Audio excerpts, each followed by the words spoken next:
Assalamualaikum warahmatullahi wabarakatuh. Om Swastiastu, Namo Buddhaya, salam kebajikan, salam sejahtera untuk kita semua. Bertemu lagi dengan saya, teman-teman, di mata kuliah Dasar-Dasar Manajemen Komunikasi, dan sekarang kita sudah memasuki pertemuan kedua untuk mata kuliah ini. Di pertemuan kedua ini, saya akan menjelaskan mengenai dimensi-dimensi manajemen. Setelah di pertemuan pertama, saya sudah memberikan atau membagikan apa saja yang akan kita dibahas satu semester ini, dan kita juga sudah bertemu di kelas online untuk perkenalan kita. Kita masuk ke materi yang kedua ini tentang dimensi-dimensi manajemen. Topik ini masih sangat dasar terkait dengan manajemen komunikasi ya. Di dimensi-dimensi manajemen ini kita akan membahas bagaimana hubungan organisasi dengan manajemen, terus apakah organisasi dan apakah manajemen itu sendiri. Kemudian masih banyak hal lagi yang akan kita bahas terkait dengan manajemen dan organisasi. Manajemen dan organisasi itu ibaratnya sebagai jiwa dan raga. Jadi itu tidak bisa dipisahkan ya. Ibarat ada manajemen, pasti harus dibarengi dengan adanya sebuah komunikasi yang efektif dan efisien. Organisasi dan manajemen merupakan suatu kesatuan yang utuh, di mana yang satu tidak bisa dipisahkan dari yang lain. Kalau satunya tidak melengkapi, maka tidak akan terjalin sebuah sistem yang baik, atau ada sistem tetapi sistem tersebut tidak akan berjalan sesuai dengan visi dan misi. Sebagaimana halnya dengan manusia, di mana tubuh tidak mungkin mencapai tujuannya tanpa digerakkan oleh jiwa, maka organisasi pun tidak akan bisa mencapai tujuannya tanpa digiatkan oleh kegiatan-kegiatan manajemen. Dan organisasi tanpa manajemen yang menghidupinya lama-lama pasti akan mati. Jadi organisasi tanpa adanya manajemen, tanpa adanya satu sistem di dalamnya, tidak akan berjalan dengan baik. Lalu kita sekarang akan melihat apakah yang dimaksud dengan organisasi dan apa yang dimaksud dengan manajemen itu sendiri. Organisasi adalah sistem yang dipolakan untuk melaksanakan tujuan atau mencapai sasaran. Teman-teman bisa membaca juga lebih lanjut di dalam modul dan juga di dalam PPT yang sudah saya tautkan di dalam e-learning. Organisasi itu adalah sebuah sistem. Kenapa? Karena sistem sendiri itu adalah suatu totalitas, himpunan dari bagian-bagian yang satu sama lainnya itu harus berinteraksi dan bersama-sama beroperasi mencapai satu tujuan tertentu di dalam suatu lingkungan. Jadi ketika teman-teman berada dalam satu lingkungan, di situ pasti ada sistem yang mengelilingi lingkungan tersebut. Kalau misalnya teman-teman ada di kos misalnya, itu di situ pasti ada peraturan yang dibuat oleh kos itu. Nah, itu adalah contoh kecil dari sistem itu sendiri. Bagian-bagian atau subsistem, yang bagian-bagian terkecil di dalam sistem itu merupakan satu kompleksitas tersendiri. Tetapi dalam kebersamaan mencapai satu tujuan, itu akan berlangsung secara harmonis dalam keteraturan yang pasti. Jadi di dalam satu aturan yang general itu pasti ada aturan-aturan kecil lagi di dalamnya. Misalnya di kos kalian ada dapur, tetapi ketika kompor dan gas itu harus dipakai bersama-sama, sistemnya adalah Oke, semua anak kos harus urunan membeli gas tersebut. Nah, itu contoh subsistem di dalam sistem.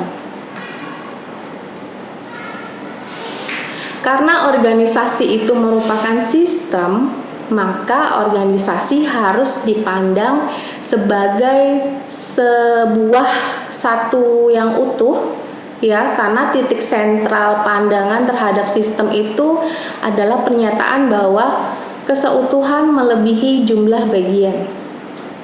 Pendekatan sistem terhadap organisasi ini menjadi sangat penting karena organisasi itu termasuk sistem yang terbuka atau open system dan sistem probabilistik. Jadi ada sistem kemungkinan di situ. Yang dimaksud dengan sistem terbuka itu adalah memungkinkan terjadinya pertukaran bahan, informasi, atau energi dengan lingkungan. Sebagai satu sistem yang terbuka, organisasi itu harus selalu melakukan penyesuaian kepada perubahan yang terjadi di lingkungannya. Jadi ketika misalnya pola satu lingkungan itu berubah, penduduknya mulai bertambah dari Sabang sampai Merauke misalnya, sistem di dalam lingkungan itu pun juga akan berubah. Misalnya peraturannya menjadi lebih ketat, atau misalnya karena banyak pendatang, portal di perumahan itu atau di lingkungan itu menjadi lebih tersistem. Jam 6 pagi dibuka, nanti jam 10 malam atau jam 11 malam sudah ditutup lagi. Nah, contoh kecilnya seperti itu, teman-teman. Karena itu, seorang pemimpin organisasi itu, yang mana dalam hal ini manajer, itu harus peka dan tanggap terhadap perubahan yang terjadi di masyarakat dan harus bersikap berorientasi ke masa depan. Jika kalian mempelajari lebih dalam tentang manajerial ini dan besok teman-teman memiliki kesempatan untuk menjadi pemimpin atau menjadi manajer, teman-teman harus open minded, jadi harus bisa cepat beradaptasi dengan perubahan sistem tersebut atau perubahan lingkungan yang terjadi di tengah-tengah masyarakat. Karena itu juga berpengaruh terhadap pola pikir, bagaimana cara kita menjawab satu permasalahan. Jadi kita tidak hanya bisa memberi kritik saja, tetapi kita juga bisa memberikan pemecahan masalah terhadap masalah tersebut. Lalu kita masuk ke dalam apa itu manajemen. Seperti yang dikutip oleh Wijayanti dalam Follett, ya, beliau mengartikan manajemen sebagai satu seni dalam menyelesaikan pekerjaan melalui orang lain.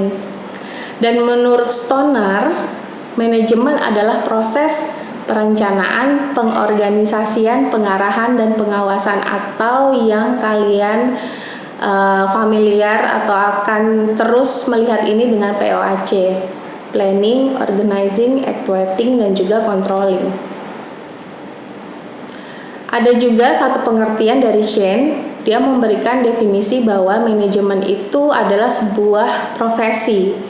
Menurutnya, manajemen merupakan suatu profesi yang dituntut untuk bekerja secara profesional. Karakteristiknya adalah para profesional membuat keputusan berdasarkan prinsip-prinsip umum. Para profesional mendapatkan status mereka karena mereka mencapai standar prestasi yang ada. Nah, teman-teman ini kan nanti akan menjadi sarjana ilmu komunikasi, ya, yang mana teman-teman ini nanti diharapkan akan menjadi sebuah atau menjadi seorang konsultan, menjadi seorang konseptor, menjadi ketika di level manajerial, ya, teman-teman harus menjadi manajer gitu, misalnya di posisi ini gitu.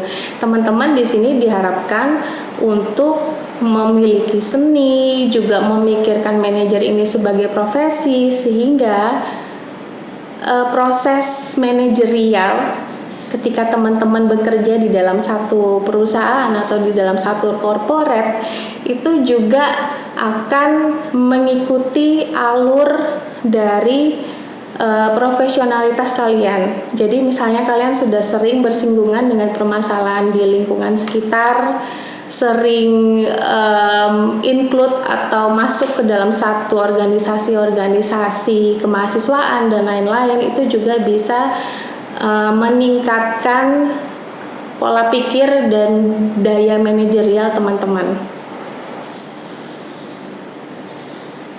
Dari beberapa definisi yang saya sebutkan tadi, dapat disimpulkan bahwa manajemen merupakan usaha yang dilakukan secara bersama-sama untuk menentukan dan mencapai tujuan-tujuan organisasi dengan pelaksanaan POAC, Planning, Organizing, Actuating, dan juga Controlling.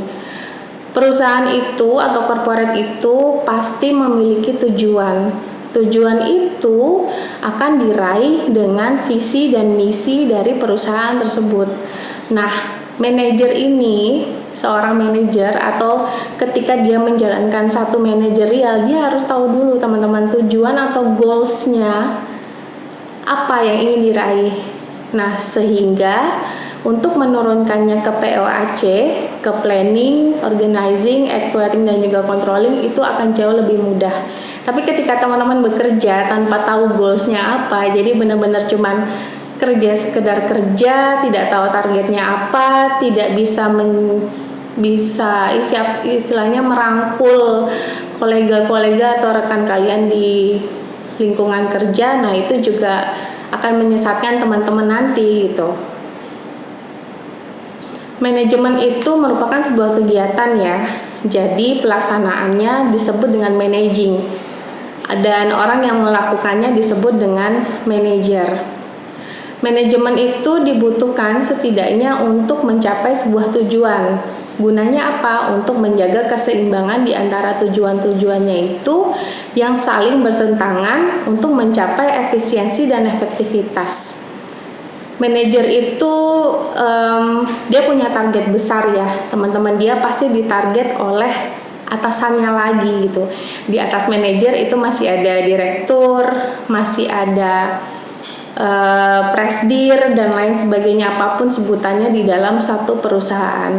Ketika manajer itu sudah tidak bisa memotivasi dirinya sendiri untuk bisa memotivasi lagi timnya, ya sudah, dia tidak akan mungkin bisa melakukan yang namanya managing itu tadi atau melaksanakan kegiatan-kegiatan manajerial di dalam satu perusahaan. Makanya kalau teman-teman besok di dunia kerja melihat manajernya selalu memberikan motivasi saat briefing atau selalu mengingatkan, ayo target bulan ini apa aja yang belum diraih, itulah kerjaan seorang manajer yang disebut dengan managing. Karena ketika dia tidak bisa mengarahkan timnya, ya udah semua goals, semua tujuan itu tidak akan mungkin bisa diraih. Lalu kita masuk ke sub bahasan manajer dan organisasi. Mungkin teman-teman bingung ya, kenapa kita orang komunikasi tapi kok belajar manajerial? Kenapa kita belajar tentang kepemimpinan organisasi gitu? Ilmu kita itu memang nggak bisa dibatasin hanya sebatas melihat sisi broadcasting, sisi desain komunikasi visualnya, atau sisi marketing communicationnya, atau sisi humasnya, tidak bisa. Karena secara general ketika kita menjadi seorang sarjana ilmu komunikasi, mau kita dihadapkan di perusahaan humas, di perusahaan media, dan lain sebagainya, punya jiwa kepemimpinan atau bisa memanage atau punya keahlian untuk managing itu tadi, itu penting teman-teman. Dan mungkin tidak semua bidang keahlian yang lain itu mempelajari ini gitu. Apa sih yang disebut dengan organisasi gitu? Pekerjaan manajer itu pasti tidak bisa lepas dari institusi yang lebih dikenal dengan yang namanya organisasi. Jadi kalau organisasi itu dia punya badan hukum, kemudian dia punya struktur organisasi ya teman-teman. Di situ ada direkturnya, ada manajernya, juga ada staff-staffnya. Kenapa organisasi itu diperlukan? Nah, ini berhubungan dengan manfaat organisasi di dalam kehidupan kita gitu. Tentu saja salah satunya adalah untuk mencapai tujuan. Karena tujuan itu akan lebih efektif apabila dilakukan secara bersama-sama. Karena di dalam satu organisasi itu jelas ya struktur pembagian tugasnya, job desk-nya itu jelas. Sehingga ketika perusahaan itu sudah menetapkan visi dan misi, nah orang-orang yang menjadi bagian dalam struktur organisasi tersebut harus juga melakukan pencapaian atau punya goals yang sama dari apa yang sudah di planningkan oleh perusahaannya. Secara spesifik juga organisasi itu memberikan banyak manfaat ya dalam kehidupan kita. Yang pertama, organisasi itu bisa melayani masyarakat. Yang kedua, organisasi bisa mencapai tujuan. Yang ketiga, organisasi juga merupakan satu karir yang bisa teman-teman jalankan. Lalu yang keempat, organisasi itu memelihara ilmu pengetahuan. Oke, itu tadi teman-teman pembahasan tentang organisasi. Nah, sekarang kita masuk nih ke yang menjalankan organisasi itu, salah satu person yang in charge di situ, yaitu seorang manajer gitu. Siapa sih manajer? Nah, manajer tuh kayaknya jabatan yang bonafit gitu ya. Gajinya terdengar besar gitu, tetapi yang harus teman-teman tahu, manajer itu menanggung beban yang juga sangat besar terhadap perusahaan atau organisasi. Manajer didefinisikan sebagai orang yang melakukan kegiatan manajemen atau kegiatan proses manajemen. Nah, kegiatan perencanaan, pengorganisasian, pengarahan, dan juga pengendalian itu kan disebut proses manajemen. Nah, itu yang benar-benar harus terevaluasi oleh si manajer itu. Apakah POAC di dalam unitnya itu sudah berjalan dengan efektif dan efisien? Apakah masih ada tim yang mungkin belum tahu apa sih goals atau tujuan dari perusahaan mereka? Nah, manajer harus tahu itu. Oleh sebab itu, kadang kalau misalnya ada kinerja staff yang turun, nah manajer ini biasanya langsung turun tangan ya. Entah dia dengan heart to heart begitu memanggil terus bertanya ada masalah apa, atau ketika selama 3 bulan si timnya itu ada yang tidak memenuhi target atau tidak memenuhi tujuan dari organisasi. Nah, itu manajer harus tahu juga ada masalah apa sebenarnya. Ketika tidak ada masalah di dalam pribadinya, manajer juga harus tahu selama ini communication skill kamu ke konsumen atau ke klien atau ke stakeholder seperti apa gitu. Jadi tugas manajer itu bisa dibilang berat ya teman-teman, karena dia dari pusat atau dari pimpinan atasnya lagi. Manajer itu dikasih kue ya, 1 buah kue tart. Nah, kue tart itu nanti akan dibagi-bagikan dengan adil ke timnya. Ibaratnya itu kue itu sebagai target ya teman-teman. Perusahaan menargetkan sekian ke manajer, manajer harus membagi-bagikan itu lagi ke timnya untuk mencapai tujuan bersama seperti yang diharapkan oleh perusahaan. Sumber daya atau input apa yang digunakan oleh manajer? Nah, input tersebut diperoleh dari lingkungan dan dapat dikelompokkan menjadi input sumber daya manusia atau human resource ya. Biasa kita familiar dengan HRD. Itu bisa juga dengan fisik, keuangan, dan juga informasi. Manajemen menginginkan tujuan tercapai dengan efektif dan efisien. Sekali lagi, di sini bisa dijadikan sebuah clue atau keyword atau kata kunci bahwa manajemen itu pasti tujuannya untuk mencapai sesuatu yang efektif dan juga efisien. Untuk penjelasan lebih banyak, teman-teman bisa membaca dalam modul. Sudah saya jabarkan lebih detail terkait dengan submateri pada pertemuan ini. Dan jangan lupa juga untuk menuliskan di forum ketika teman-teman ada pertanyaan terkait dengan materi minggu ini. Sekian penjelasan untuk pertemuan kedua ini dari saya. Terima kasih teman-teman. Assalamualaikum warahmatullahi wabarakatuh.